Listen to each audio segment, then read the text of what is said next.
Alors nous devons calculer ici intégrale entre 0 et racine de 3 de la fonction 1 sur x plus racine de 3. Donc ici le 1 n'a pas été écrit, mais il y a bien un 1. Alors, on peut dire que la fonction 1 sur x plus racine de 3 est continue sur l'intervalle 0 racine de 3, donc cette intégrale existe. Alors, il me faut trouver une primitive de cette fonction.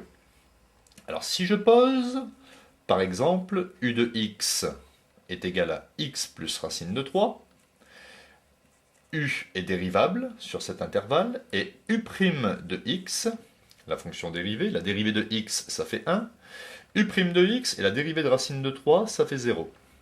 Donc ici, je reconnais une structure u' sur u.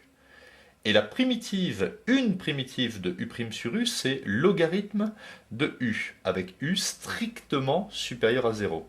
Donc je vais placer ici la primitive entre crochets, logarithme de u, x plus racine de 3, à prendre entre 0 et racine de 3. Alors ici, je suis sûr que x plus racine de 3 est strictement supérieur à 0, car on travaille ici avec des valeurs de x comprises entre 0 et racine de 3. Je vais donc calculer, je remplace x par racine de 3, donc ça fait logarithme racine de 3 plus racine de 3, ça fait 2 racines de 3. Je place un moins, et ensuite je remplace x par 0. Donc logarithme de racine de 3. Je sais que logarithme de a moins logarithme de b est égal à logarithme de a sur b. A c'est 2 racines de 3 et b c'est racine de 3.